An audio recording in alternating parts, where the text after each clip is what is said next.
আগে ওরে মার, তারপর ওর বাইরে মার, ওদের দুনো বাইরে একসাথে পাইছি, ওদের আজকে মেরে ফেল। কারণকে মেরে এখানে লোহা চুরি করতেছে ওরা।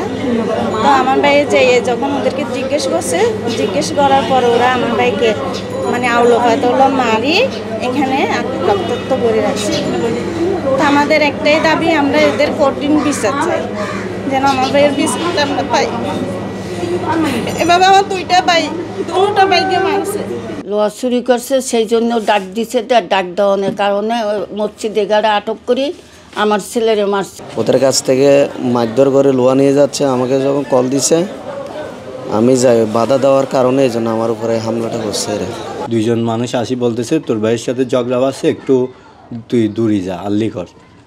তা আমি দূরে গেছি, ওখানে যাই দেখতেছি আমার ভাইয়ের সাথে ইট মারামারি হইতেছে, মানে পাথর মারামারি চলতেছে।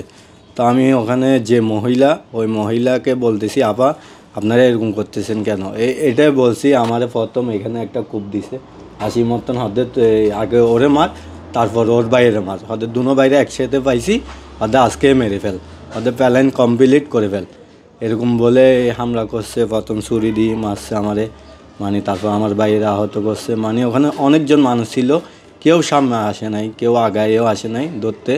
উনি গেছিল উদ্ধার করতে সিকিউরিটি। এখন রুবেল ভাইকেও 5 টাইম মারছিল, পাথর মারছিল। মারার পরে এর বাসার সামনে আসি একটা কথার মাধ্যমে মিট করতে চাইছিলাম আমরা, কারণ এরা দেখি কথার মাধ্যমে হেসিং শুরু করে দিছে। হেসিং শুরু করে রুবেল ভাই ডাক্কাডাক্কি শুরু করে দিছে। এরপর এর 3টা ছেলে আছে, 3টা ছেলেই বাসা থেকে চুরিয়ে আনি মারছে। প্রথম পাথর দিয়ে মারছে, ওর ভাই জুয়েলকেও মারছে ছুরি। আমি যতটুকু পারছি সন্তান করতে চাইছিলাম, কিন্তু বাট ওরা ছুরি যখন আনছে, ছুরিতে তো আর আমি একা ভাই, এখানে তো একা আর সম্ভব না, আমি একা মানুষ। আমি তাও যতটুকু চেষ্টা করছি ওদের থামানো, কিন্তু পারি নাই।